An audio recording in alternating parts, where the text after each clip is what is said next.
GitHub did not build CI for a long time. I had that decision at one point to make while it was pre-acquisition GitHub as well. And a lot of people wanted us to build CI. A lot of people did. But we looked at it and we said, we can't afford to build CI because it is such a COGS suck for us. Mm-hmm. But we could change the notion. We could skip the build step and go right to deploying workflows and give them a pseudo ability to do CI. It won't be the full solution, but it'll be enough where the really, really forward-looking people can understand what we're hat tipping that we're going to build in the future. But we're not going to do that right now. But if we listened to the data, we would have said build CI, and we would have had to figure out a way to make it work. But we had to think a little bit differently and that's where we trusted our gut, saying like, hey, we're going to skip it because we think we understand why people really are asking for CI and go to the next thing or the thing after that and then build backwards. So was that a wise maneuver? Yes, got us acquired. Bandwidth for changelog is provided by Fastly. Learn more at fastly.com. We move fast and fix things here at changelog because of Rollbar. Check them out at rollbar.com. And we're hosted on Linode Cloud servers. Head to linode.com/changelog. This episode is brought to you by DigitalOcean. DigitalOcean's developer cloud makes it simple to launch in the cloud and scale up as you grow. They have an intuitive control panel, predictable pricing, team accounts, worldwide availability with a 99.99 uptime SLA, and 24/7, 365 world-class support to back that up. DigitalOcean makes it easy to deploy, scale, store, secure, and monitor your cloud environments. Head to do.co/changelog to get started with a $100 credit. Again, do.co/changelog.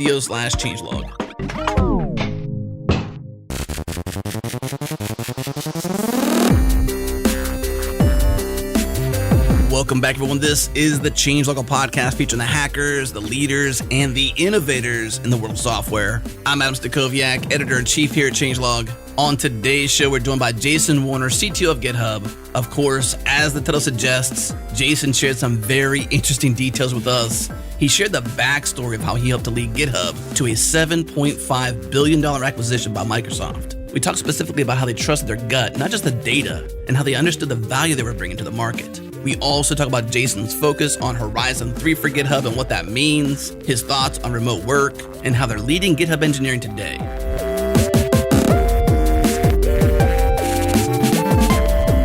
So we have GitHub CTO Jason Warner here. Jason, thanks for coming on the show. Thanks for having me, guys. So at the risk of sounding like the Bobs from Office Space, we're going to say, what is it that you do here exactly? CTO is a big role, but what's it look like day to day or tactically on boots on the ground? What do you do? Yeah, so this is going to be a little bit of a short and then a long version of an answer. Okay. So the short version is what I do day in, day out is I look at what doesn't, but we think should exist in software, generally speaking. Looking out a couple of years, trying to figure out what things might need to exist, where software itself is going, where developers want to take it, and trying to be out ahead of those trends. Though that is a new role for me. I transitioned to the CTO role officially about 3 months ago. Before that, what I did at GitHub was I ran product, engineering, security, support, infrastructure, and data. So while I was ultimately the person in charge of all of technology still in that role, we have transitioned and split the two duties so that I now exclusively look at Horizon 3 is what we call that in the office of the CTO type things. And we have somebody else who runs day-to-day product or day-to-day engineering or day-to-day security. And I have transitioned those duties to those folks. And now I'm looking exclusively at Horizon 3. I would love to ask you what Horizon 3 looks like, but I'm not sure if you want to talk about that or if you know exactly what it looks like. There's a lot of unknown. The way I look at this, if you think about Horizon 1, 2, and 3. Well, what's Horizon 1? Horizon 1 should be the next year. You've pretty much already done the customer development. You already understand where it's going. Mm-hmm. I think of it as actually as hit rates. Think about it this way. If your batting percentage in Horizon 1 is anything less than 100%, you probably have not done your job well. You've not nailed down the features. You've not nailed down the product launches nor the customer development. Horizon 2 is probably pretty well known, but not maybe fully baked yet. But let's say it should be in the range of 75 to 85% in terms of how well you're doing. But that changes dramatically to Horizon 3. We should be exploring things that are destined to fail a very high percentage. So we should be right maybe 20 to 25% of the time. And only that many projects turn into future-oriented product. But, remains to be seen what exactly will come out of that. Though if you think about what GitHub has released in the last 2 years, you get an idea of where we're going to go and look at. So the best example about this is GitHub Actions, which basically came out of the same sort of thinking. What should exist? What doesn't exist? Where do we want to be in 3 to 5 years? What do we need to do now? And what do we need to build now to get to that point? Yeah. What were some things that were Horizon 3-ish, maybe even Horizon 2 that you've put out that hadn't had the same success as GitHub Actions? We started on something right after I joined GitHub called security alerts. And it was the idea that we're going to need to bring security to GitHub and security manifestations and just a stronger idea of security around the code. And the first foray into that with security alerts was met with mixed success. But as we kind of pushed through it and got further down that path, and then eventually post-acquisition with Microsoft, we ended up buying a company called Semel out of the UK and combining it with that, we've had a lot more success. Though that was definitely more Horizon 2. It was just pretty well understood that we needed to do something. We weren't quite sure exactly what. The first entry into it was met with a little bit of lukewarmness, but once we iterated at it and moved it further down the path, a lot more luck with it. Yeah. Is this your first time being in a position to be a Horizon 3 focuser? Exclusively, yes. Yeah. Though my natural inclination is to think about the future of things. When I think about approaching a problem or approaching a job or even a company, I always think, where should we be in 5 years? What are 5 or 6 different paths that this company could take? What would the market need to be for us to go X, Y, or Z? Why are those things that we should invest in? So you're one of those people that when somebody says, hey, where are you going to be at in 5 years? You like that question. Because not everybody does, right? Right. I do, although it is harder when you think about it personally as opposed to professionally. Right. It's easy with companies or products, but personally it's also weirdly emotional. Yeah. But you could be distanced from it with a company or a product. Do you do this with other people's products? Like, do you look at something like Tesla or you look at Amazon, you're like, you know what they need to be in 5 years, and you imagine what their product line might look like? I literally have notebooks for different companies. Do you really? I do. So way back in the day, I used to joke about this. I had a Yahoo notebook. I had a Google notebook. I had a Salesforce one while I was there, and then I gave up on that one after I left. I had a Microsoft one before I joined. I still keep a Microsoft one. I do think about other companies a lot. The ones I really think about, though, are kind of like the mid to late stage startup companies. Such as? A good one would be Hashi at the moment. Hashi's in our space, kind of equivalent to us. I've got a lot of friends over there. I know their product well. But what might they want to be doing in the future? What's the vision look like? Where could it be? I do it a lot because, one, it's fun. It's kind of like one of those things that I like to do. Yeah. The other is I try to imagine myself, if I'm the CEO coming into that company now, what would I do and why? And the why part is really important because that helps you get better at honing the gut instinct or some of the data amalgamation. If you can articulate the why, I think you can do a stellar job at that. And so in some ways, it's my version of practicing for a future role. Well, you seem well positioned. That sounds like a super fun job, by the way. I mean, you gotta feel pretty happy with where you are in terms of thinking about this thing that you do for funsies is like, I'm going to gather where these companies should go the next 5 years. Now you get to do it for GitHub. I mean, it's got to be like pretty rewarding and interesting work. Yeah. 1, it's fascinating. 2, it's fun.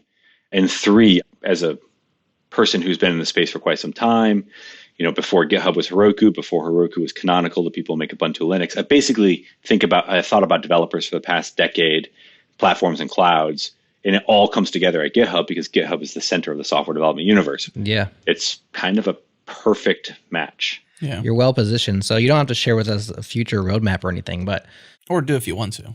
Yeah. I mean, whatever you want to say, of course. But Horizon 3, like maybe just solve not the solutions, but what are some of the problems that you see? What's missing in developer world? Yeah. So that's the part to me it's easy to share because there's nothing proprietary. It's just obvious to me, and I think others who think about software, what GitHub should naturally do.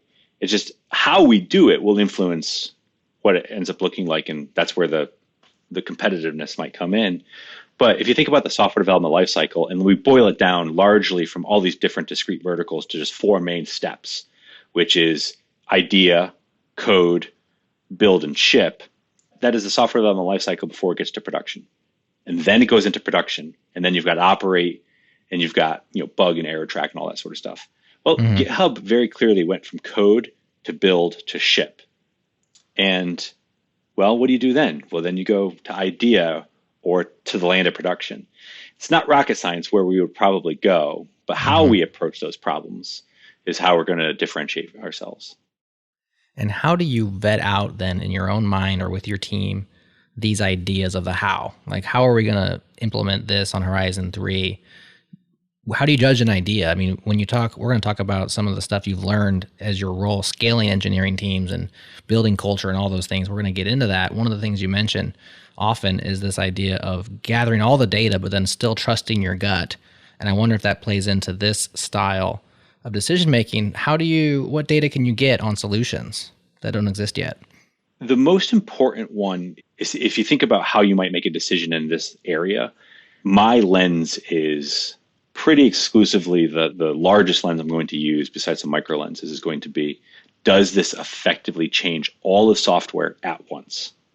Because of GitHub's market position, and with all, we have 40 plus million registered developers on GitHub, 100 million plus repositories and all that sort of thing. Like basically all of software lives on GitHub. So we are in a position that if we do something, it should be meaningful to nearly everybody in the world who cares about software. So if it comes down to that it's a feature or it's a nice to have or it's a shiny button type of scenario, that is not what we're after. We're after something that completely changes it again. Either takes software from level A and levels it up entirely to level B. That's what we want to do. So when ideas come to us, is this basically worth our time to go look at this? Is going to be, will this change everybody at once? Will this change the industry? Will this make something X% easier or X times easier, which is actually what we're after, or X times better, that sort of scenario. That's how we have to think. And, the truth is that most things that people come up with are friction reduction ideas. This thing is hard, or this is hard, or this is awkward, but that's not what we're after. We're not after minor percentage change friction reductions. We want to change everything. The minor change friction reductions are incredibly important to GitHub, but that's what Horizon 1 and 2 are for.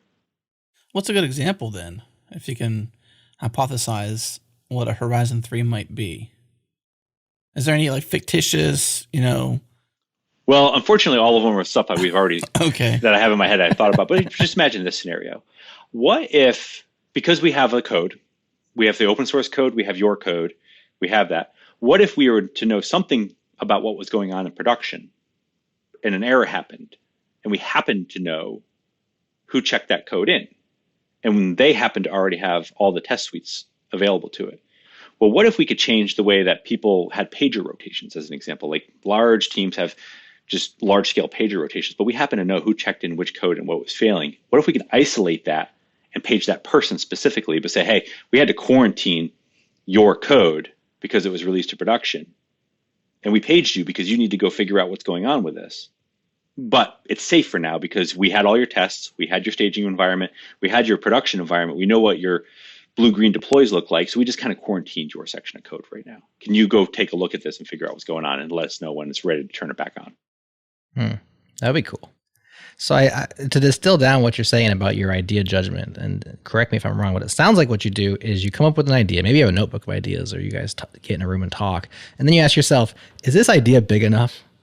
And if it's not big enough, then it's like, well, it's not big enough. Like you're just going for the big ideas. In many ways, some of the stuff that we're looking at should be a fundable company that some VC somewhere says, this thing is probably a $10 billion company on its own if it could solve that problem. On its own, yeah.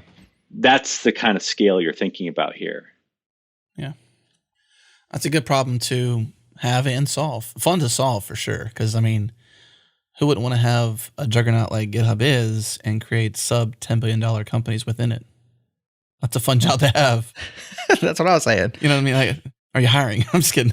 Are you hiring? For his own position. Can I have your job? Hey, we have an office of the CTO, and it's not hard to recruit for that office, let's just say. I bet. That's interesting stuff. You've been at GitHub a long time to get to where you are, and you've been doing a lot of building to get to what now you can look forward and try to build these huge, go big or go home sub companies on Horizon 3. You've shared a lot of the things you've learned over the years on how to scale an engineering team or teams while a company is scaling, and GitHub has gone very large in a small amount of time, 10 years, something along that order of magnitude. Hypergrowth is what people use to describe this thing. I'm not really sure exactly what constitutes hypergrowth, just like I'm not sure what a microservice is. How small does it have to be? How fast does your growth have to be in hypergrowth? But we've been along for the ride, as this podcast has existed pretty much the same time that GitHub has existed. We've watched GitHub go from just a few developers up to where it is today. Our friends, essentially. And, yep. Being hired there. And very happy to just kind of ride the open source wave alongside y'all. And curious what your high level or even tactical advice to people who are maybe in a small business technology company that's has a trajectory similar to GitHub's, and they're like, wow, I'm overwhelmed by all these customers, all these features, all these, I got to hire real fast. We're overwhelmed. Maybe the website's down. Like, in that milieu, how do you succeed? What do you tell people? Well, first, congratulations. If you're in that sort of scenario, just enjoy it. Hold on for dear life. Yeah. And also just expect that you're going to get lots of inbound from VCs. But what I talk about quite a bit to early startup founders or people who are going through this is maybe a set of things that I try to impart with them. One is things are going to happen to you, and your goal is to make it so that things don't happen to you or your company. You need to get in front of a lot of stuff. Try to get as explicit about as many things as possible, as opposed to like implicitly your culture is formed, or implicitly you've got processes evolved, or people just happen to now start reporting into you and your product goes a certain way. Like, explicitness in your company and life and day-to-day should take hold. That's hard, though, because so many things are going to be on fire. And that's the other thing I talked about, is many things in a startup company are always going to feel subpar. That's okay to a degree, particularly if you understand that you're explicitly letting something go a certain way or not be fixed to the degree that you might expect it to be fixed at some point for a lot of different reasons. But again, if things are on fire just because they happen to be on fire and they just implicitly start to become more fiery, then you're probably in a bad spot. So I talk a lot about explicitness versus implicitness in decision making, and really ruthlessly make decisions as a startup founder or startup executive team. The other thing I talk a lot about is how you organize yourself for scale from 2 people in a garage to 5,000 people, and the various things that are going to happen in between here and there, and there, when and how and what maybe to do. And they're going to be vastly different, and you can't get too specific about any one situation until you know some of the context.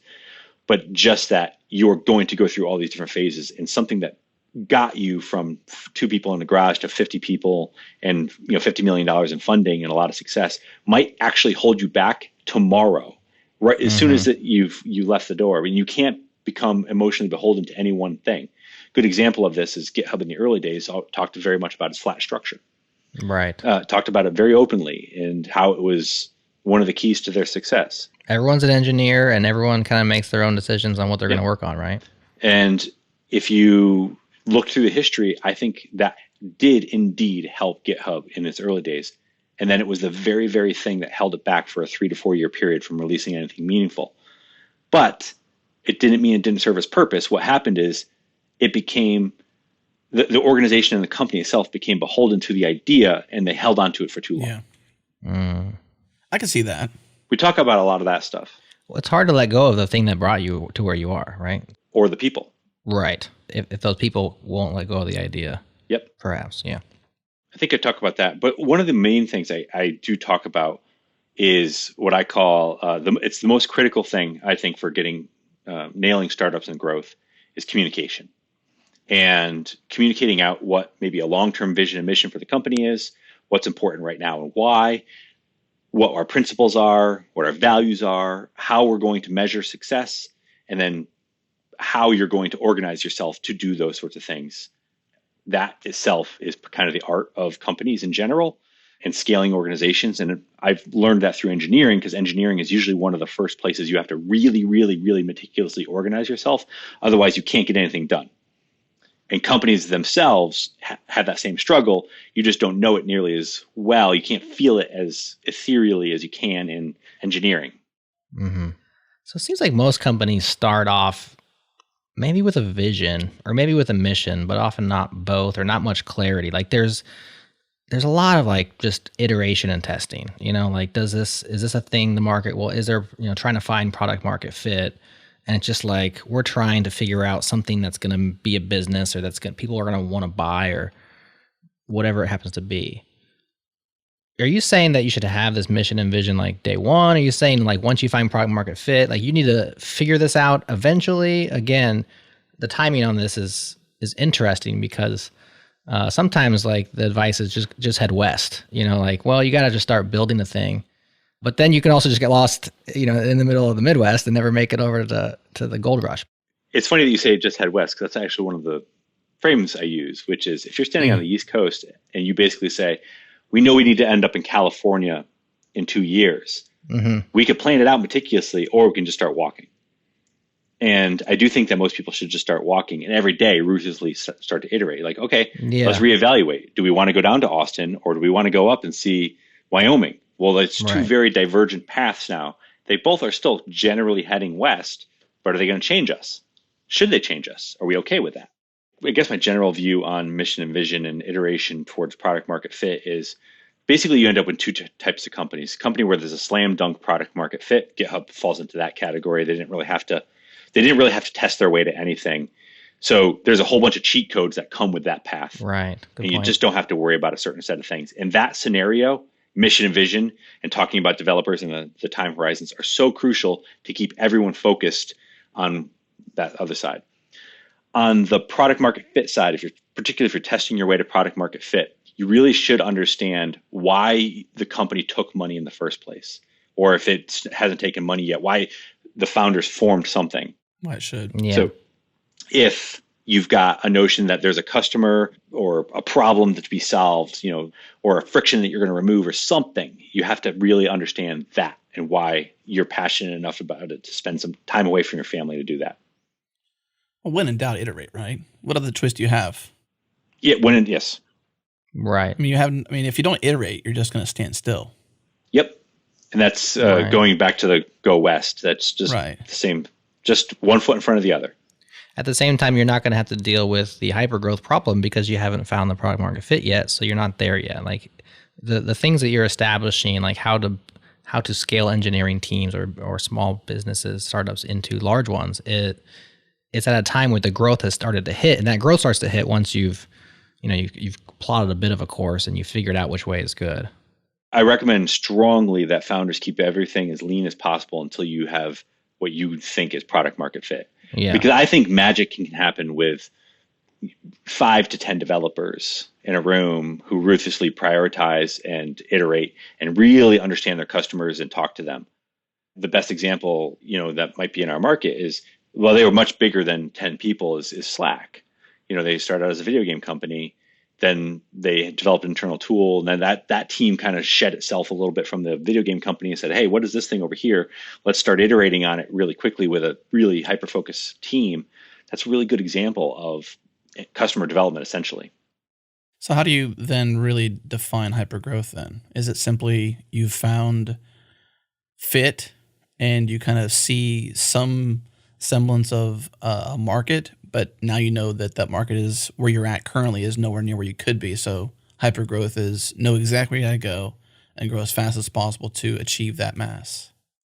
I think with hypergrowth, what it really comes down to is it's much easier to understand when you're in a SaaS model that if you wake up every day and you see some number somewhere ticking, basically kind of like passive income style, where it's just going like this, and you don't have to do any customer acquisition, any customer development. It's kind of just coming to you organically. You're likely in a either the start or a already hypergrowth mode in terms of like your product takeoff.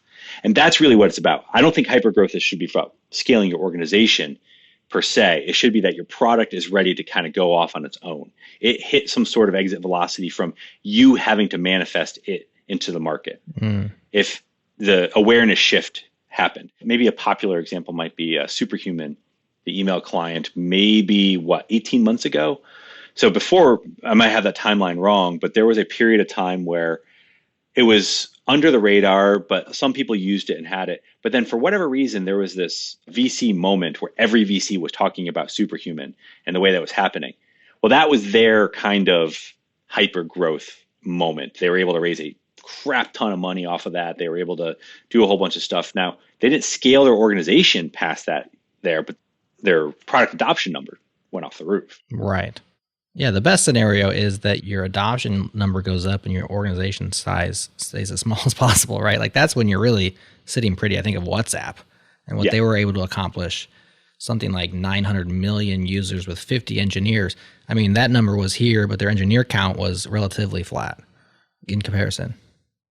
Yeah, and I don't think that I'm an old infrastructure nerd, and I definitely still don't think that your business human count should scale the same way as your customer and product count and all that sort of stuff. You should find some sort of thing where your product goes like, your product has a hockey stick and you have more of a flat growth in terms of the head count. That's just business efficiency. But on the flip side, you've got other types of business that are very, very classically like blitz scaling, as I think is the term that's being used in the industry. Which you're paying to acquire growth in customers.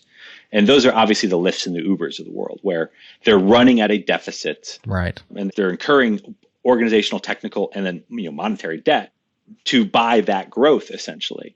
Now, that's a very, very strategic reason to do that. If you're not explicit about the reason why you're doing it and you just kind of find yourself in that trap, well, could find yourself in a different type of trap at some point too. Yeah.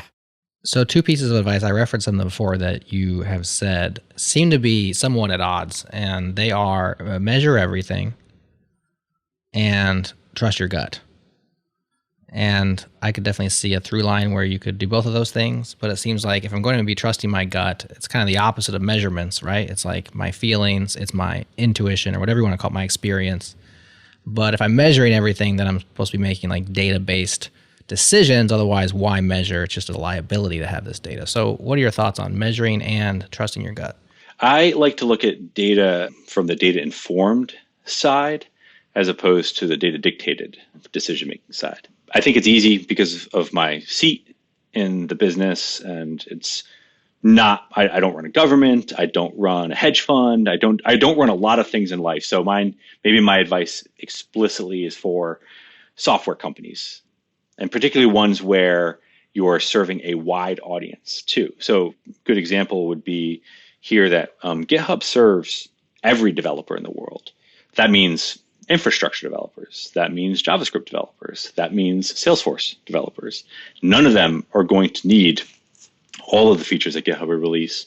None of them are going to ask specifically for a certain set of things. So we have to intuit a lot from disparate pieces of data, or feedback, or even positive and negative criticism. And we have to kind of use what we think as well from that. So that's what I mean by you trust your gut in some of these, as opposed to be exclusively led by the data. Another good example of this, and I'll use one from GitHub's history. GitHub did not build CI for a long time. I had that decision at one point to make while I was pre-acquisition GitHub as well. And a lot of people wanted us to build CI. A lot of people did. But we looked at it and we said, we can't afford to build CI because it is such a cogs suck for us. Mm-hmm. But we could change the notion. We could skip the build step and go right to deploying workflows and give them a pseudo ability to do CI. It won't be the full solution, but it'll be enough where the really, really forward-looking people can understand what we're hat tipping that we're going to build in the future. But we're not going to do that right now.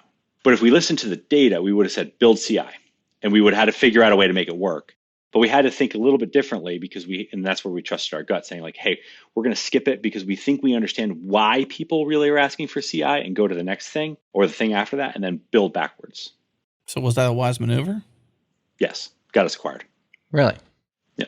How did that get you acquired? Expand, yeah. The notion that GitHub understood its value in the market was incredibly important to the acquisition. For a long time, it was not well understood that GitHub knew what it was sitting on. And I think the simple fact that we walked into all the major clouds and said, hi, we're GitHub, we're where the development happens. We want to serve those developers. We would like for you to be a party to it. Here's what we intend to build over time. If you would like to be in, happy to have you. This is where we're going to go. I think it put those folks not on notice, because that'd be the wrong term. We're talking about the largest companies in the world, but at least showed them that we understood the value that GitHub was bringing to the market.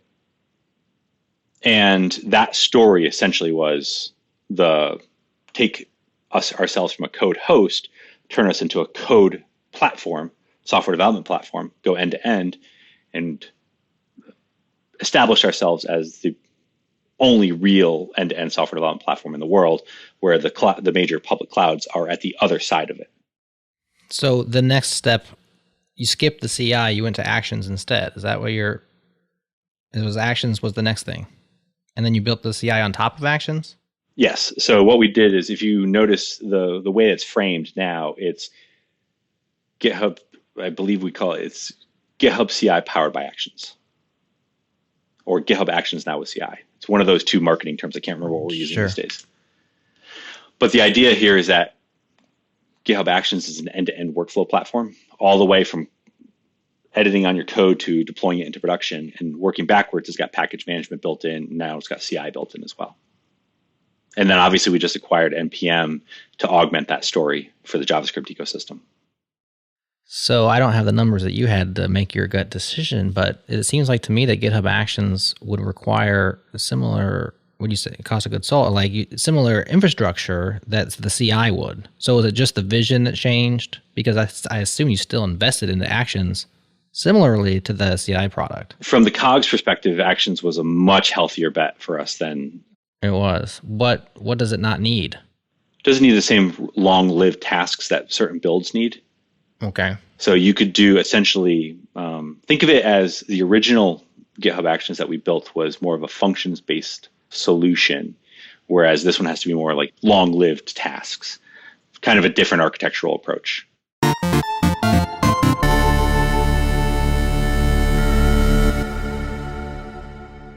How much time does your team spend building and maintaining internal tooling? I'm talking about those behind-the-scenes apps, the ones no one else sees. The S3 uploader you built last year for the marketing team, that quick Firebase admin panel that lets you monitor key KPIs, maybe even the tool your data science team hacked together so they can provide custom ad spend analytics. Now, these are tools you need, so you build them, and that makes sense. But the question is, could you have built them in less time, with less effort, and less overhead and maintenance required? And the answer to that question is yes. That's where Retool comes in. Rohan Chopra, engineering director at DoorDash, has this to say about Retool. Quote, "The tools we've been able to quickly build with Retool have allowed us to empower and scale our local operators, all while reducing the dependency on engineering," end quote. Now, the internal tooling process at DoorDash was bogged down with manual data entry, missed handoffs, and long turnaround times. And after integrating Retool, DoorDash was able to cut the engineering time required to build tools by a factor of 10x and eliminate the error-prone manual processes that plague their workflows. They were able to empower back-end engineers who wouldn't otherwise be able to build front ends from scratch. And these engineers were able to build fully functional apps in Retool in hours, not days or weeks. Your next step is to try it free at retool.com/changelog. Again, retool.com/changelog.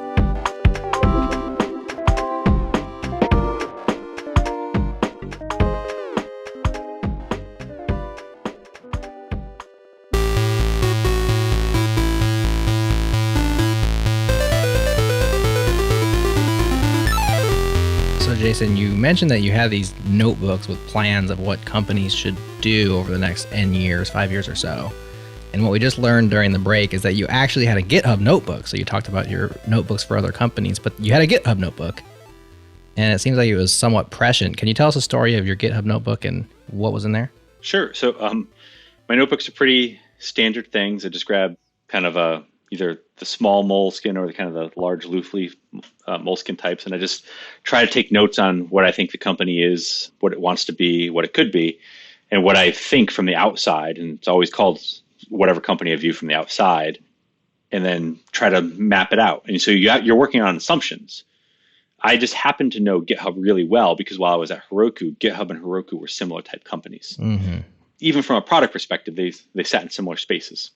They were formed even right around the same year, I think. Yeah. So I just happened to have a GitHub notebook that was kind of formed, and I was fleshing it out as I was going through the very, very long GitHub interview process. But I should also point out that I cheated a little bit on the GitHub notebook because I put together a plan while I was at Salesforce to pitch up to buy GitHub while I was at Heroku because I wanted to combine GitHub and Heroku.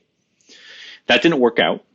So I just kept iterating on my notebook because I said, what would I do if I had GitHub? What would I do? GitHub sits in the most interesting market position in software development. What would I do? And then that goes from a product perspective, but then you have to take into account the company's maturity and the leadership's maturity and other things too. So I just kind of put together a couple of year plan on what I would do. And one of my favorite artifacts from that time, I will not lose that notebook. It is sitting in my library and I am going to keep it out on the shelf always. The fun story with that one is I had in that notebook, June of, I think it was 2019, I put on there, I said, get acquisition offer. And I had it circled several times with a star next to it. So, okay, not that we would take an acquisition offer. That's not the goal, but to get an actual legitimate, at our value acquisition offer. Got to think about that as a goal because we want to drive the perceived value of the company to that point where we needed it. And pretty happy with that. You were in the role of Senior Vice President of Technology at that point, right? I created the notebook before I joined. Right. But you stepped into that role, and is that typically that kind of trajectory to go on? Is that typically what a SVP of technology does? GitHub was a unique place. We had a founder CEO who I didn't know at the time when I was joining was going to step down. He was no longer going to be the CEO.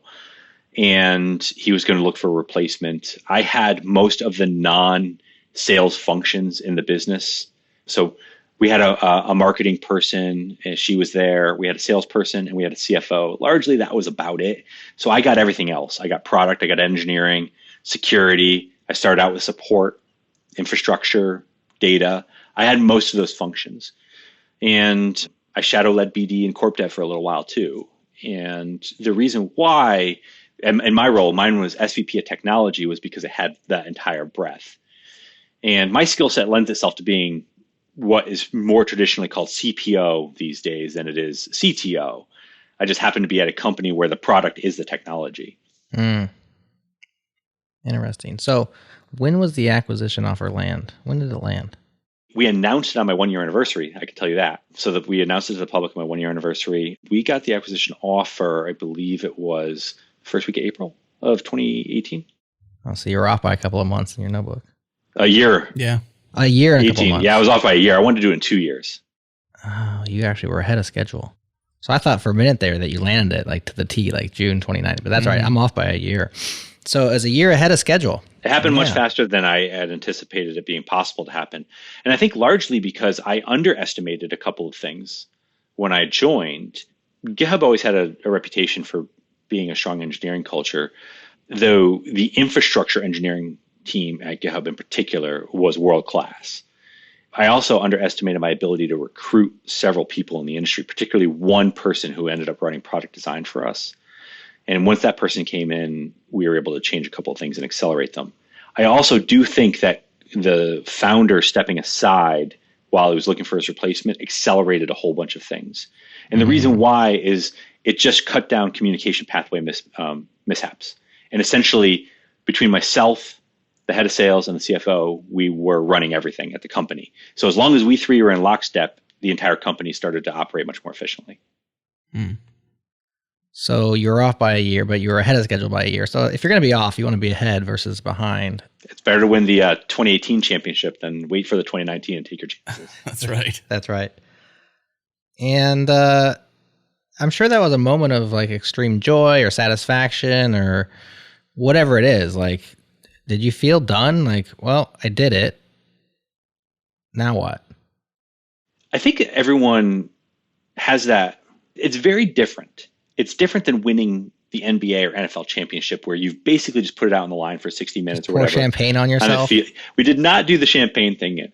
However, there was a moment. There was the head of sales. He's a good friend of mine now. He's since retired and he's moved to Chicago. He and his husband are there with their kids. And we had a thing. He said, hey, if you're able to pull this off, I'm going to take you and your family to Hawaii. So just Hawaii became a thing with us. And there was a moment when I looked at him and he looked at me and we just kind of said, Hawaii. And it was that moment for us. It was that kind of emotional thing. Mm-hmm. And it felt ridiculous. It felt amazing. Couldn't believe we were able to do it. Like, the grind of running a company, particularly one that you're trying to help along out of certain things, let's just say. And when you're able to see that done. But acquisition offers are hard. There was a long period of time between getting the offer, signing the letter of intent, and closing the deal. It was a long time. Long. We had to go through a lot of diligence. 9 months, right? Was it roughly 9 months or more? Yeah, I think it was almost exactly 9 months. Yeah. And we had a lot of work in between finding out about it, announcing it, and then closing it. And there was the high of getting it done, and then there was the underlying anxiety of like, wait a second, do these things fall apart? What could possibly happen? What could go wrong? Yes. Like, am I allowed to make that comment on Twitter about a thing? Okay, you know what? I'm going to deactivate that thing for a little while just because. No mistakes. No mistakes. And it was an interesting period of time. And how I got into tech, I like to tell the story, is I fell into it. I was not destined to be in tech. I grew up in farm country, Connecticut. My grandparents are farmers. My parents were farmers. My parents escaped farming to become other things. My dad was a construction worker, and my mother was a typing teacher who went on to become a high school teacher. I fell into tech because in my high school, IBM was in the town. They wanted high school co-ops. I applied because my auto shop teacher said I should, because I was the only kid that he knew that didn't have a computer or a car or a car or whatever I'm supposed to say in that scenario where you live in a very rich town and you're not that same thing. And IBM was basically said, you don't know anything about computers? Great. You just carry these things around, but you're the type of kid that should get this job because that's what we're after here. So I kind of fell into it. So you go from there in the mid 90s to a $7.5 billion transaction that you're primarily the architect of is kind of amazing. There's an emotional high that comes with that. And there's this weird kind of other side of it too, which is like, oh, wow, I'm 40 at the time, I think it was. Exactly. And I'm like, then what? This is probably the pinnacle of my career. If I pulled this off, like what's next? Like, well, Microsoft's already got a CEO, so that's out the window at this point. He's doing pretty good too. But yeah, he's doing amazing. But you get the idea. It's like, okay, hang on a second. That's kind of interesting. And then there's the other side of it too, which is I'm still at GitHub, obviously, and I love my job and I love what I do. Though there's a different type of ownership that I have now over the company than I did before. And I don't mean percentage, I just mean emotional, because Microsoft bought the company. This is their company now. And it was never my company in the first place, though I felt a certain type of ownership over it for that 18 months, essentially, until it closed that day of the definitive. Yeah. It was interesting. So it feels less like your company now. No, but it doesn't feel like less like my company. I still love it. I have the Octocat all over my house. I've got so much swag you wouldn't believe. Though I do have to let it go differently now, which is, at some point, I know I will leave Microsoft and GitHub, whether that's 5 years from now, 20 years from now, I will leave because it'll just be. That's not true, though. Unless you can find yourself, let's say, $15 billion, you can own it. I mean, it's not that hard, right? It could one day be yours, Jason. That could be your next goal as a buyback. I'll go buy the Giants, the New York Football Giants, and try to make them an actual team instead. There you go. There's a challenge. Well, this certainly lends, to your vantage point now for Horizon 3, given what you've been able to do with culture, with team, with scaling, with refocusing the company in many ways, or the three that you'd mentioned to enable this kind of transaction, and then the future of what a developer platform like GitHub should be. It makes sense to put you in a position, or put yourself in a position that you've done, to be focused on Horizon 3. There's no better position in the industry to focus on developers' needs than at GitHub. And as someone who's basically been steeped in the open source industry for a long time too, in the open source world, I have the emotional letting go that I mentioned before about GitHub. I never have to do with developers and open source. That will be with me forever. And those people, and if you ever think about tribes in the world, basically developers are mine. I found them and I love them. Yeah. And open source in particular, I have, obviously is a super soft spot for me. That's an interesting perspective. I mean, I think we have a similar feeling, like the developers are our tribe, and regardless of where we go, we're always for developers. And you can see that with your career path too. You've always been, on that perspective of developers and being at the center of this universe of tech, and even the way that you've been able to take certain practices and extrapolate them from engineering, in terms of like product market fit and scaling and things. Like, as it works in engineering, it might work elsewhere, because of how critical you have to be, I suppose, in engineering, how meticulous you'd said before around planning and execution and stuff. Largely speaking, I think that engineering in general is one of those areas where you get less wiggle room than other areas in businesses. And I don't mean that as a knock on other areas or too much of a kudos to engineering. It's just, it is. You've got to take some ideas and you've got to turn them into real product, and you've got to do it on a cadence, and you've got to guess or estimate when things are going to get done. So you've got to find some frameworks and mechanisms that allow you to have those conversations and make basically impossible things possible. And it's always interesting to me because here's something else I think. I think our industry should and will eventually go through this evolution where more engineering leaders, and I don't mean people who with engineering degrees, I mean people who ran engineering organizations, large engineering organizations, are the CEOs at companies. And the reason why I say that is because the skills you develop there are the same ones you need as a CEO. Though as a CEO, you do need to develop a broader set of them. So here's what I encourage. I do talk to a lot of early and younger engineering leaders. I encourage them very, very much to think about the strategy aspect of things and to understand the basics of finance and and why marketing is important and things of that nature. But I do think that we'll see more CEOs come out of the engineering ranks because the skills you develop there are unlike any of the other skills in any of the business. And the closest one you can find is sales, because sales is pretty methodical, and salespeople have to think about how you build an actual organization and how it's running and the efficiency of it, which is why I think you see more sales CEOs than others. And the reason why I don't think you see engineering CEOs is because they're the worst at marketing themselves. Well, it's to some degree visible, I suppose, in GitHub, because earlier on, GitHub was ran in many ways simply by engineers. And as we were on that subject earlier, I was thinking, like, in terms of like what got GitHub to where it was at, it was more like, those things in terms of like this flat culture got us here, but it's not what's going to get us there. And the there is that $7.5 billion acquisition. So in many ways, you needed that mindset of engineers sort of like running things to get GitHub to where it needed to be, to get to where it needed to go. So past that position, you get to that.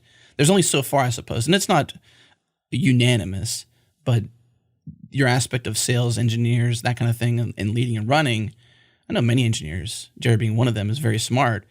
And at the same time, there's another side of the spectrum that can lead well as well.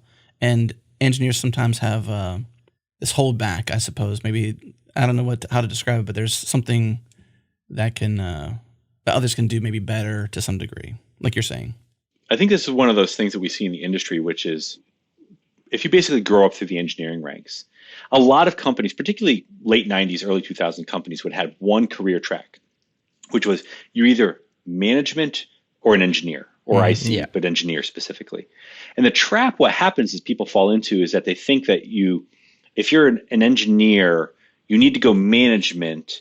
But some engineers should be distinguished engineers, and they should run small projects, and they should have purviews that are super wide, and they should have influence, but they shouldn't run the entire organization. They shouldn't come up with, understand the efficiencies of it. They're not going to run the organization. But there are another set of engineers who think that way. So there's a couple of engineers that I know that are obviously many engineers I know that are way smarter than me, though we have different skill sets. I always said that the more abstracted I got, the better I got.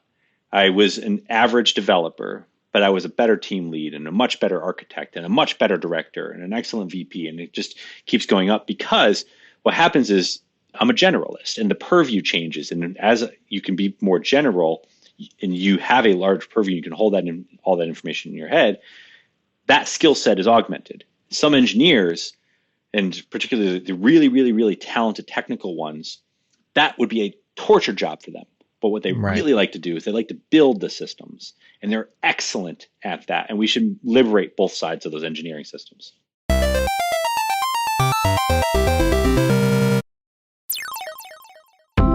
If you need secure and PCI compliant payments for your website or an app with iOS and Android, where would you get started? Well, our friends at Square invite you to develop on the platform that sellers trust. Head to squareup.com/go/changelog to learn more and create your Square developer account. When you build with Square, you get to outsource all the payments complexity to them. They take care of maintaining PCI compliance, detecting fraud, and managing disputes on your behalf.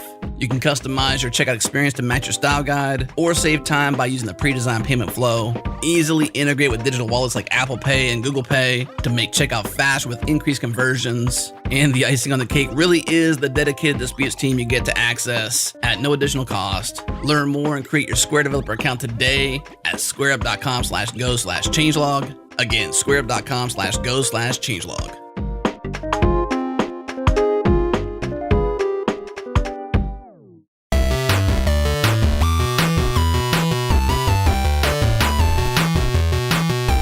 So one of the things we're guaranteed in the software industry is change, and things have changed over the years at GitHub. And things have changed quite a bit drastically, not just industry-wide, but worldwide. In the last couple of months, GitHub has always had an HQ. I've always enjoyed visiting GitHub HQ, but also remote workers. So I'm just curious what the COVID-19 quarantine has done for GitHub in terms of logistically running the business, but also scaling teams and engineering and some of the changes y'all have had to go through or haven't had to go through because of the way it works. Let us know how this has affected GitHub and the engineering teams. I think for the most part, GitHub, not much has really changed. About 70% of all of GitHub was remote or distributed, or is remote and distributed. Now, obviously 100% of it is. If anything, I think what has changed is there is a set of people who had never worked outside of HQ, including a lot of the exec staff. Now they have, and they are. And so interestingly, I think that they're coming to realize that they themselves can do it and not have a loss of efficiency. Now, there is Zoom fatigue, and certain things are harder or maybe slightly easier to do in Office, but it's possible. And when it's possible, then you talk about what you want to do. Yeah. And that, I think, is an interesting conversation, because I think many people in the industry, executives in particular, and then really particular VCs, thought, can't do it. Best software is always developed in Office with a team in San Francisco. Fight me on it. You're never going to convince me. And now all of a sudden, all their tunes have changed. Everybody's tune has changed. So much so that I've been doing a lot of talk about remote work the last couple of weeks, because everyone finds themselves suddenly distributed. And a lot of people are reconsidering never going back to an HQ, or having a very, very different notion of what HQ is going to be. And I find that incredibly refreshing, because as forward thinking as we think the software industry is, this is a really regressive topic. Most executives, most VCs, most people who think of themselves as risk takers or thought leaders would never entertain having a 100% distributed company with no HQ, no matter what they said. So is GitHub HQ on the market? Someone can buy that spot? Or what are you guys thinking after this all shakes out? No, we had the conversation. We're going to come back to the office, but we won't come back the same way. And in fact, like, if we came back the same way, we weren't paying attention. The world changed on us overnight. You can't imagine that everyone wants to go back to an open office plan, crammed into certain open spaces the same way they would before having a pandemic hit the world. It has to look very differently. And so we have to think about how we go back to the office. And do we change some of the layout, or do we change having some of the pods, like the multi-use small dimensional pods for phone booth rooms? Yeah. They likely change. We likely don't see those as much anymore, but we'll still have an HQ. We'll just use it very differently. This is definitely a wake-up call for a lot of people. The businesses themselves, the individuals who have been forced to do remote work where they hadn't been even interested or think it was possible for them before. And it's just interesting how this is going to play out, because I don't know how much you entertain this idea of work-life blending. I think of it more like that, because I just, take a break from doing a podcast, go out, get a snack, have a micro moment with my family, and I just can't give that up. And I just think like blending is, people always talk about balancing. I think it's more about blending rather than just simply balancing, because work and life happen. And rather than try to balance the two, why not to some degree blend the two? Like taking a few minute break, seeing my family, give them a hug, go back to work. Like there's nothing more refreshing than that to me, to like give me another win for the last segment of this show or any other scenario in our business. Is like I go to have one of those micro moments, come back refreshed, and I'm ready to go. That's a balance though, because I like the idea of merging more of my life into my work, but I don't like the idea of merging more of my work into my life. Like I still want there to be a separation at times, at least, where it's like, to me, blending is like, am I working? Am I living? I don't even know. They're just, it's all one big bubble of life. And I think that's hard to sustain. Like, I think maybe that is beneficial in the short term, but over the long term can really drain you. Well, the specifics on the blend versus the balance is more around, like, I still believe in the times. So 9 to 5, I think there's a time constraint. You still have that balance of that.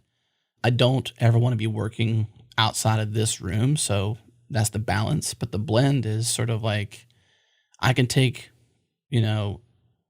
45 minutes in the afternoon if I'm having, let's say, a frustrating morning or something like that, or maybe a great morning, and go celebrate, go to lunch instead. And maybe now it's a little different with going to lunch, because maybe it's lunch out in my kitchen versus lunch at a nearby restaurant or something like that. But the blending is more just on the lines of like, rather than try to balance the two, why not blend the two? But I do understand what you mean, Jared. Like, with the blending can only go so far until you start to have harm. I think this goes back to a topic we talked about before with more explicitness and having some control over that. I always hated going to an office because I felt like so much of my day I lost control of. I was 30 minutes away from the house or an hour away from the house. I could not do certain things between a certain set of time and then with my commute. But now, if I'm here, as you said, I can have a micro moment with my kids, and I'm going to co-op that, just so you know. It's spreading. I could have a micro moment with my kids. Micro moments. Or I could then say, you know what, I need to go out for an hour with my daughter to the park, but that's fine because I'm already taking a meeting at 8 o'clock at night. But I'm fine with that because I'm making that decision to go do that. I feel that in some ways, this gives the worker a lot more control over their life. And if they're responsible, they can really benefit themselves and the company and everyone around as well, which is weird because I think most people would think that you're getting the most out of your people if they're in the office, but they're actually not, because they're losing some sort of cognitive overhang for just having to be in the office. Was that a micro moment? Yeah, exactly. Yeah. Adam just had a micro moment right there. Kid just walked in, brought me a bagel. I love it. So let's talk about distractions. He wanted to say hi real bad, but that's for a different time. I think in engineering, this is a really easy sell. And I've also been working remotely or, for home office for a decade plus. And so I'm right there with you guys. I'm not experiencing much of a change during this time, but I wonder about the creative aspect of work and the riffing. And this is something that I assume you do a lot, Jason, especially with your big ideating and like bouncing back and forth. And there is a certain energy in a room that can happen, and you're laughing or you're coming up with this. Maybe you're throwing darts. There's like a certain riffing that happens in real life. And I'm curious if you find that you're able to get to a creative space on a Zoom call like you could in the same office, or if that's a real struggle. It's different, but I think you can do it. But let's say that the way I look at this one is percent efficiency. So let's say that you and 3 to 5 people being in an office is 99% efficient, and it's like the most optimal situation you could find. There's all the whiteboards and snacks and whatever. Right. That's 99% efficient. Is the drop off by doing the exact same thing on Zoom and video from your homes? Is it taking it from 99 to 0, or 99 to 30, or more realistically 99 to 90? Yeah. And that's what I think it more looks like. So for what I get out of the situation, what my employees get and all the workers and like the company too, because we can hire the best talent in the world. And several of our best engineers are never going to be in San Francisco. The most tenured engineer we have, the best engineer GitHub has ever had, lives in North Carolina. The best database engineer that GitHub ever had was in Israel. We were able to benefit from that for that 9% dip in that efficiency for that scenario. That's how I look at that. Not quite as efficient, but I'm okay with that trade-off. Well, I think what it's forced, though, is it's forced people to rethink creative environments. So I think what you're saying, Jared, is like you feel like riffing only happens potentially in person when there's real time. Not only. Right. That's the percentage. Like it's an ideal scenario. Right. And that's what you have is you have people kind of challenging that idea that in some eyes it's an only scenario. It's unanimous that's where creativity happens is face-to-face, whiteboard, in a room, hunkered down, whatever. And that idea is certainly being challenged and in many ways being debunked. Well, we actually play this trade-off game every single day with podcasting because Adam and I have never been co-located in terms of the show. We've always been, I'm in Omaha, Nebraska. He's in Houston, Texas. Now, sometimes we would go to at a conference like OzCon or All Things Open, and we'd sit down, and we have 2 mics, 3 feet apart from each other. We'd have a guest over there, and we'd be in the same physical space. And we have some of the best shows in that scenario. Like just, I could name the situation. I still remember those conversations. There was like a chemistry that just is better. The timing is better, right? The jokes land a little better, especially mine. No, just kidding. And after that, we say, dang, that was really, really good. And yet, well, should we move to the same city then and do that? And then our answer is always no, we should make the trade-off. Yeah, I think the trade-off is the right way to think about it. And that's how I've always thought about this. We supplement for what it's worth. At Canonical, we did it. At Heroku, we did it. And at GitHub, we do it, which is if you're distributed a couple of times a year, you're going to come into the office with your team for very explicit reasons and intentionally do it for, a couple of different things. And we understand that. But, 90% of your time, you're going to be at your house and wherever it is. Good example of this is I mentioned GitHub Actions before. The team that kicked that off, not a single person was in the same physical location. That's not true. We had like 3 people, I think, in San Francisco, but the team of 10 or so people that started it and then grew to whatever it was, mostly was distributed. But the initial team, when they got together to write the code and the prototype in a 2-week period, they went to Nashville. And they got there and they did it for a very specific reason, to go from 0 to something demonstrable in a very short period of time. And they did it. But they didn't need to be that same way all the time. And that's what I think about here is doing it. Again, I go back to the notion of explicitness versus implicitness. Like explicitly, it serves a purpose. And then go back to the other way of working because it's much more efficient. Yeah.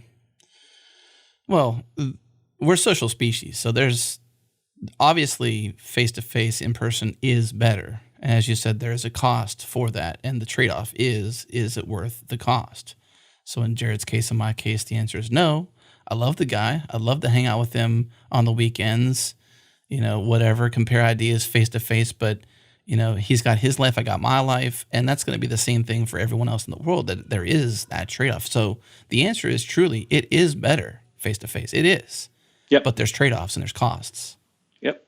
And I think more people are coming to the conclusion that holistically, if you looked at the situation, being remote capable is a better overall environment for things. The story I used when I was trying to convince somebody of this, for what it's worth, is I was at Salesforce at Heroku, and Heroku was distributed, but Salesforce was not. Salesforce had offices in other places, and a lot of offices in San Francisco, as you all know. And we were in one Salesforce building, and everyone else is in another Salesforce building or another one. And quite literally, we would spend all day on video calls anyway, talking to everyone else in the same city at Salesforce, because people didn't want to go one floor down or one building over. So effectively, you had all these people who were in the Salesforce headquarters, quote unquote headquarters, around a couple city block, who were effectively treating each other like remote employees. Yeah. And I just found that to be incredibly ironic, because everyone's paying this ridiculous rent to basically, they said, well, we can all go to happy hour together. I was like, that is not worth it to me. That's not to do that. worth it to me. Yeah, right. Well, usually that's after hours or, the balance hours of 9 to 5 or whatever the number is for you, like whatever that spectrum of time is that you allocate towards mind focused on work, not just simply life. Now, the blend part happens there every once in a while. If you let it, you get those micro moments. I like that you like that phrase. It's awesome. I enjoy it. And I enjoyed, the execution of it every single day where I will never go up. I'll never go back to an office ever.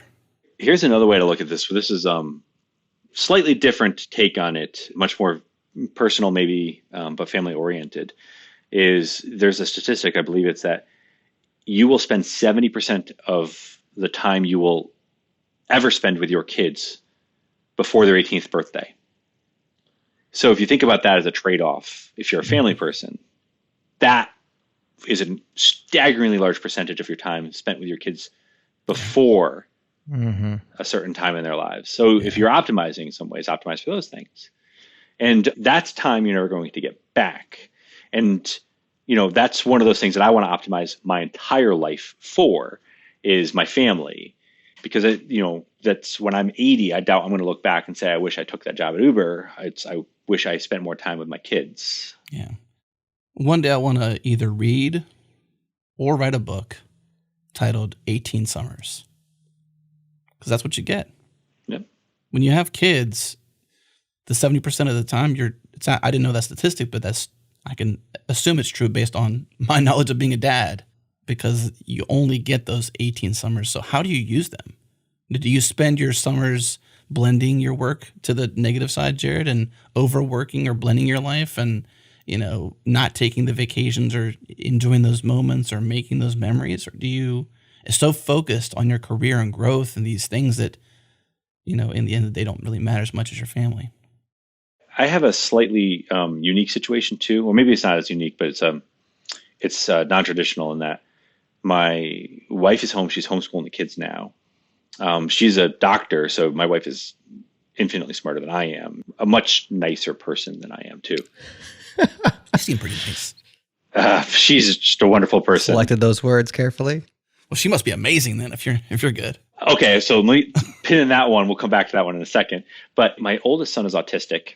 My middle daughter has a whole bunch of learning disabilities in terms of like dyslexia, dysgraphia, expressive regressive language disorder. So in terms of like us optimizing our family situation, we are going to optimize it for their needs. And that was one of the reasons why my wife doesn't work anymore. She homeschools them and helps with their care and that sort of thing, making sure that they're progressing on their education as they should. And then my third daughter's neurotypical and she's pretty easy.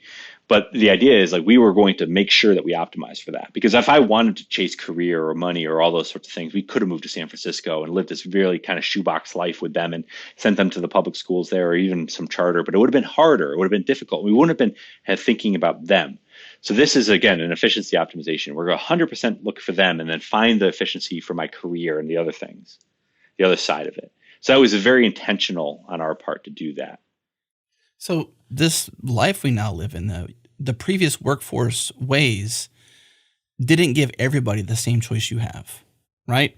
No. The opportunity for remote. And I felt incredibly lucky to be able to do that. And I'm not saying that, I'm not trying to skew towards that percentage. I'm just trying to say that before it was never an opportunity. Now it took a pandemic like this for the majority of the workforce to open their eyes to the possibility that everybody wants to have that same kind of choice, because most people can be pretty wise about their life choices when it comes to their career, their families, and it hadn't been possible before to give everybody the opportunity to have that kind of choice. No, and I think that, what I saw as negative feedback or reasons not to do this before was people are always worried. It's like, well, if I give this to my employees, how will I know if they're being productive, or will they be as productive as they would be in the office, or those things. And my feedback to people who were saying it was that tells me more about you than it does about your employee. So I would like you to take that as honest feedback and think, wait a second, is this about me and my ability to be productive in my situation, or my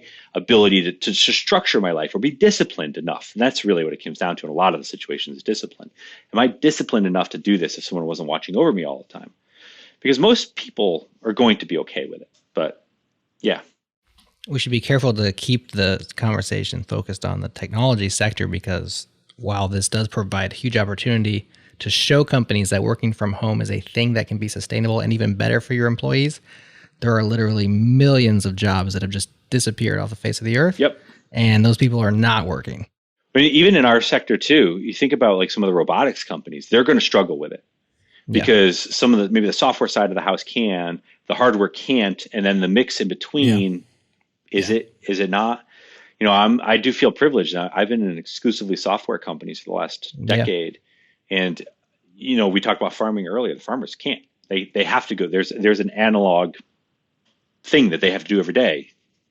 Right. There's some automation that can happen, but they've got to get out. I do think that in our industry, in the software industry, we'll see it much more common. It'll become a much more common pattern. And I think for the most part, what we'll see is we'll see some interesting tech come out in the next 5 years, I think, too, that makes it much more possible for this to become the daily pattern for people. What about VR? Is VR going to have a resurgence because of this? What is VR again? I forget what that exactly. is. What is VR? It's like the third resurgence of VR. It keeps trying to. Am I ready? Is that some new coin that I don't know about? Yeah, Vercoin. Although mixed reality is what it's now. They got an AR. See, VR wasn't doing so hot. AR has a chance, so they merge them, and now it's MR, mixed reality. Interesting. That's just my conclusions based on what I was reading. Who knows? To your point, though, Jared, there is a massive amount of people that the job just can't be done remotely. Yeah. And that's just, you can't be, without the stadium, you have no concession stands or things like that. Like there's just things you do in social scenarios that just aren't possible at all. You can't serve me a Coke or, I can't, order a beer or whatever it might be from home like that. Like it's just not possible or in a remote scenario.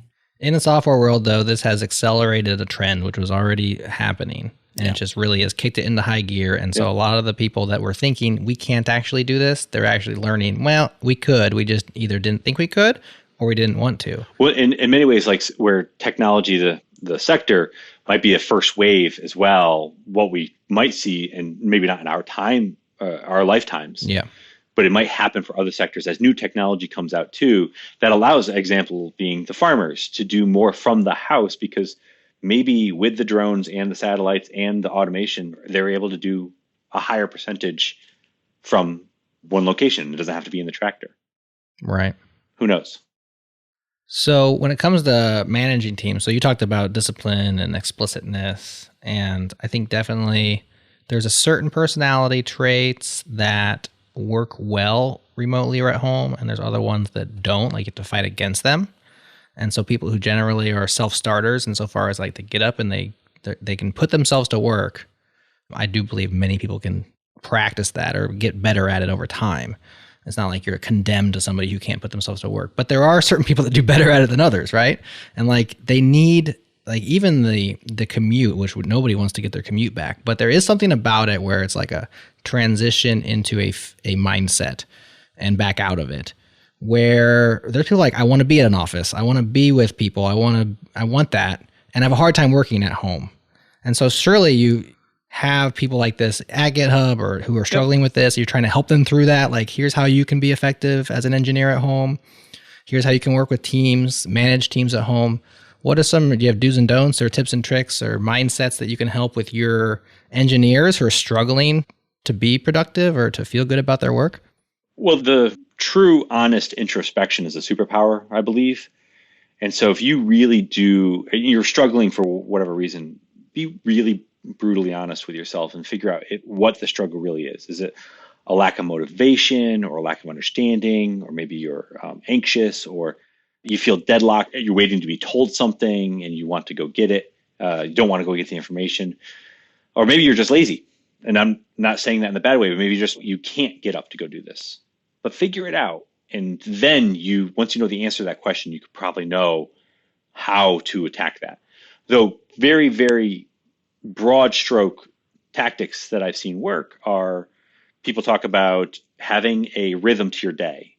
Just like a company should have a rhythm to its entire rhythm of the business for every year, you should have a rhythm to your day. You wake up, you do the same couple of things, like you've got a commute, then you go to your office, you go to your place, and it's like going to work. There's that moment. Mm-hmm. The other is to develop some of the skills needed because they are different. to be successful remote than they would be in the office. And the most critical skill, I think, is to pick up the phone, which is basically my way of saying that you need to go get information more than you need to get given information in a lot of scenarios. So if you're waiting to be told to go do something, it's much faster, better, easier to go ask to get some information. And if you're able to kind of shift that mindset around, you likely are like already 80% of your way to being successful remote. It's more of a passive type of approach to wait. Mm-hmm. And in a remote scenario, that can't be. And then the other thing I say too is that if you're a manager, assume a set of things. But in my experience, what I've seen is that typically the worst traits of someone's mental makeup or behaviors will manifest in a remote scenario. So if you're an anxious person, you become hyper anxious. If you're a micromanager as a manager, you'll become a super micromanager. It's like a level up, apparently, it feels like. Super micro. Yeah. And Are there any super micro moments, Adam? Maybe. Sorry, I just wanted to say the word again. But you get the idea. It's like it feels like those things will become exacerbated in a remote environment. I talk to managers a lot about this because if you're the type of person as a manager who, quote unquote, just wants to check in, it's likely going to drive your team crazy. And because you've got to find different mechanisms to give context and get information back about statuses, because if you're going to rely on the same office mechanisms, it's going to feel very different in a remote scenario. Yeah. When I think about other things that can happen remote too, is the lack of information becomes deafening in a remote environment. So you, in an office setting, if management or the execs or some information is not flowing around, for some reason it doesn't feel the same. But when you're not getting information pushed to you and it's not being communicated in a remote environment, or something feels like it's being lost, for some reason, remote, it's exacerbated infinitely, in my opinion. So it's also why when I'm talking to people about, particularly in this situation here, is to be over communicative, to really write things down, to do it a couple of times, to be willing to write it in an email or a GitHub issue, or jump in all hands and do a Zoom for everybody, and then do a Q&A afterwards. But ambiguity will kill you in a remote environment. So try to drive to as much clarity as possible, as quickly as possible. The feedback loop is really the crucial thing, right? So you mentioned retrospective or introspective, which leads to awareness. So self-awareness I agree, it's a superpower. And the necessity of a feedback loop. So relationships, right? That's a feedback loop. How Jared feels about me, how the work we're doing is working, et cetera. Those things, those are all feedback loops. Yep. And to almost sort of like have a resurgence of appreciation for, quality feedback loops, because what's happening is when you get cut off from information, whether it's purposeful or not, is isolation. And in isolation, we wither. What you really need to come back is connection. We're on a podcast, so no one's going to be able to see this. So this is just for YouTube, but I'll use my hands here because that's just how I roll. But imagine your company is, the box of this Zoom call here at this point. Imagine basically that it looks this way. You're in the upper left-hand side of this box is the CEO. The CEO needs to communicate strategy, mission, vision, some context, something. That communication needs to work its way down to any individual inside the organization. And that person, basically the job of this communication is that that person should know what they're working on that day and why. That's the whole purpose of that communication channel. And then there needs to be a separate communication channel backup about the status of those things, the feedback loops, the statuses, how things are going, where they are, all that sort of stuff. And it basically makes a V. If you think about that communication channel from CEO to CEO, all the way down and up. Bad organizations or poorly run organizations look like a flat line. There is no feedback loop, or it's a long vertex. And the better you are, the closer the V comes to a vertical line. Now, it's theoretically impossible to get to a vertical line, but that, if you can narrow the V as narrow as possible, you're probably a really good organization. Now, it just also so happens, in my opinion, that exact same scenario is what makes a co-located organization a great organization. If they can master that whole pathway, they're going to be an excellent organization. In a remote, it's required. So you're saying communication is key. Yeah. Okay. Communication. Check. Yeah. I mean, undervaluing communication is, expectation, communication, those things, clarity. You can really thrive. Like, if you know what's expected of you and you've clearly put out your expectations for those that work around you, it's going to be a lot easier to do your day-to-day work. 100%. But it's easier said than done. Much easier. It takes work. We're not saying it's easy. It takes work. It takes intention more than anything. Intention. And discipline. Yeah. So this, to me, goes to a different topic, though I'll mention it, which is my view largely of leadership in the tech industry is not a favorable view. And it's largely because most people have not mastered this set of skills. They might get really, really, really good at selling or vision setting or whatever, but the grind of building the skills to do this right here, which is not a singular skill. There are many things that need to get done in between here and there. This is a project management feedback loop. This is about goal and expectation setting and context and delegation, and they all need to come together to become an excellent company. Most people, that's the hard, deep work that a lot of people just don't either master or have time for or skip, or for whatever reason just is not in their world. And I think if more people spent time on those things, we would, as an industry, have a much better view of leadership in general. So you have not just a writer of notebooks, you're also a reader of many books. And so you've read many books to help you get to where you are in terms of your mindset, your view on leadership, high impact teams, etc. I know you have a short list of book recommendations. We would be remiss not to get that from you for us and for the listeners. Books that you find invaluable that have got you to where you are and helped you lead so many high impact teams like this. I'm going to butcher some of the author names, I think, so help me get these in front of people once we do this. But we'll link them up. James Clear's Atomic Habits book is excellent. And I'm saying that knowing that he lives here in Columbus with me. So I just want to give him a plug. Regardless of that, it's an excellent book too. I like Extreme Ownership by Jocko, I think his last name is Willick. Basically, it's the notion of, obviously, just take ownership over something. And if you can, ownership leads to mastery. And that's what most organizations are going to need. I like Team of Teams, and I cannot tell you who writes it, but I like Team of Teams because it's all about organizational structures and how you organize to get things done in a lot of different ways. There's a book by, I think it's Patrick Lencioni, called The Advantage, which is the follow-up to 5 Dysfunctions of a Team. I like that book quite a bit in those 2 books. Ben Horowitz's, either one of Ben Horowitz's books, The Hard Thing About Hard Things or What You Do Is Who You Are, I think is his follow-up book. Both of those are excellent. Read that one just for the hip hop recommendations. For the music alone. Yeah. And I think The Hard Thing About Hard Things is a follow-up to Andy Grove's High Output Management, which I like The Hard Thing About Hard Things more. It's just more relevant to the time, but High Output Management is a classic. So if you do read it, it is good. I would just recommend you skip the first 2 chapters, which are, I don't know why they're even included in the book, but the rest of the book is quite good.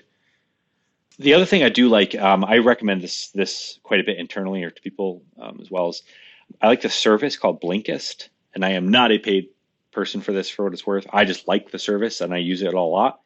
And most of these books, I think you can get on there and literally read in 20 minutes or have the audiobook read to you in 20 minutes. I'm as well. And I can't recommend that enough because most of these things should not be 300-page books.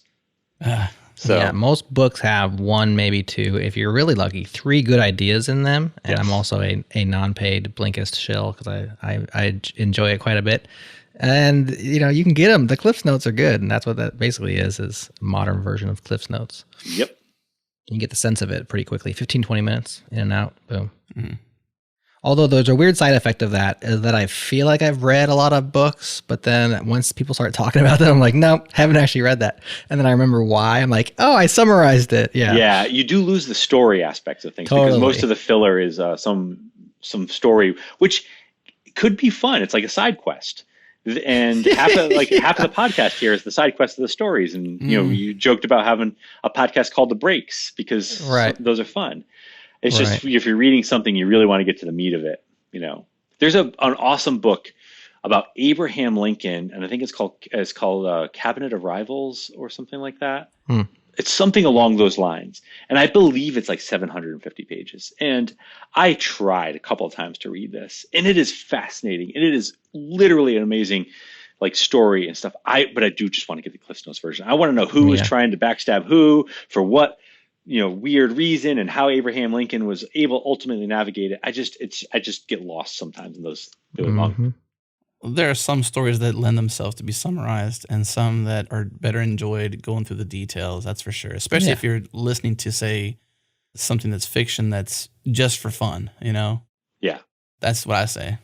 If you all could actually summarize 2020 for me and give it to me in 2021 and I can just go to sleep for a little while, could you do that? We'll try. I would agree with that, though.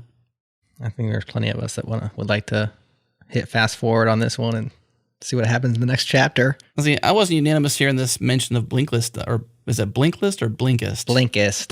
Yeah, Blinkist. Because here I am behind the scenes, like a diehard FOMO kind of person. I feel like I'm going to miss out on something if I don't listen to the whole book. Oh, yeah. However, I can't appreciate summarizing certain books, which is why that's my perspective. It's great for nonfiction. Yeah. Well, what it's really good for, it's great for nonfiction, great for business books, but it's also great to lead you to a book that you might actually really want to read. And I have done that. Kind of like a teaser or a summary of some sort to kind of get them. Yep. I can dedicate more of my time to the full book. Is that what you're saying? It's kind of like back in those back in like the late 90s, early 2000s, HBR condensed book things that they would sell in airports. So like, hey, read this book in 5 minutes or whatever. And you use it to go say, I want to know more about that topic. Actually pick up the book. Is your book list over, or can I add one to it? Is there more? No, go ahead. The book I want to add to it is Essentialism by Greg McKeown.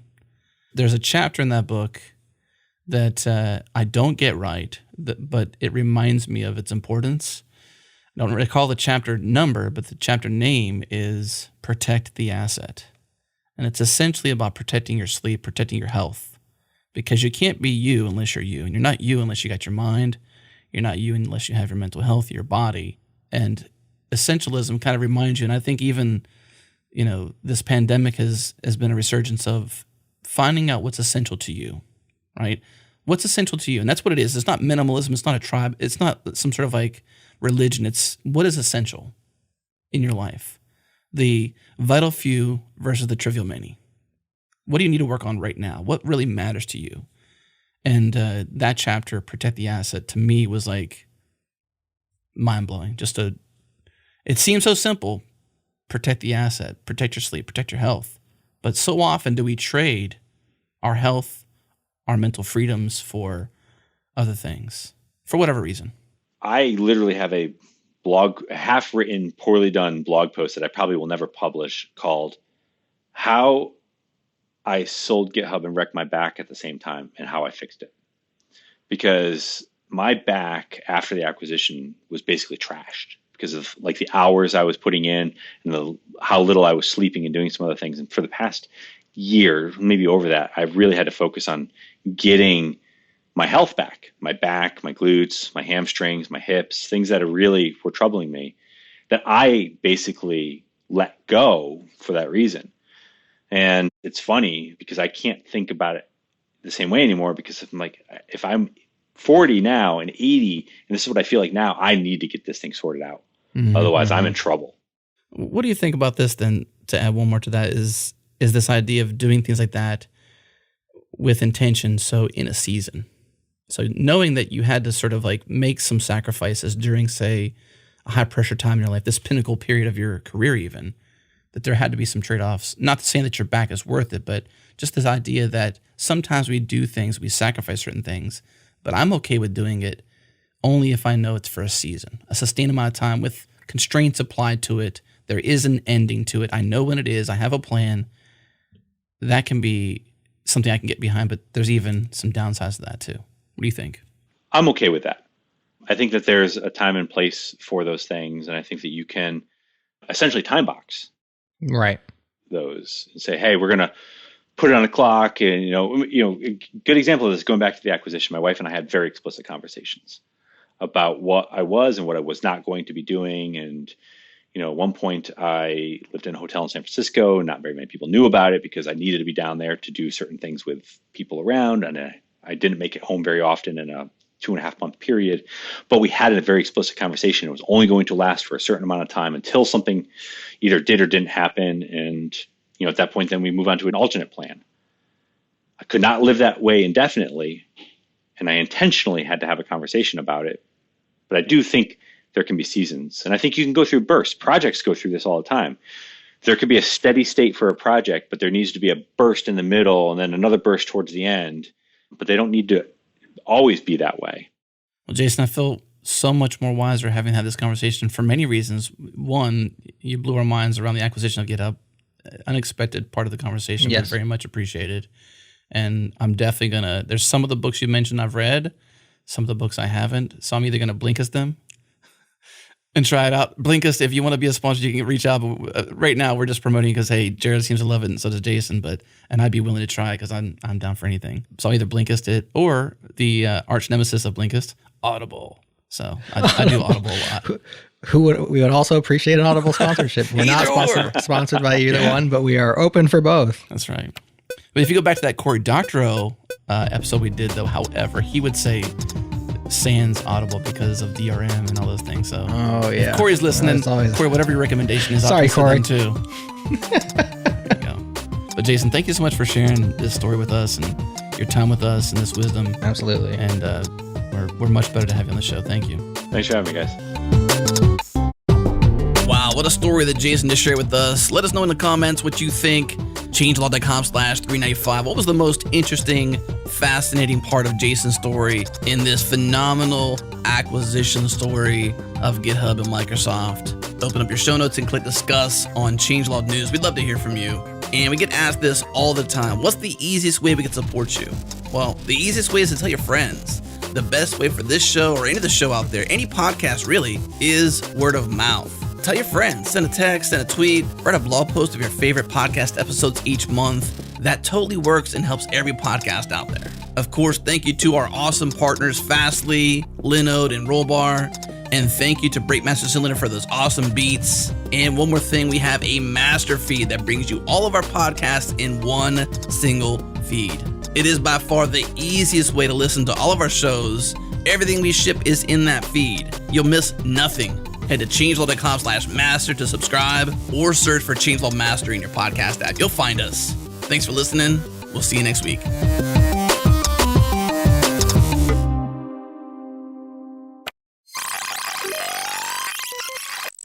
All right. 14 minutes passed. It was a 84-minute show then, if that's correct. That's when you know it's a good one. When the third segment is much longer than the first two, it's a good show sometimes. Sometimes. Nice hedge. Yeah.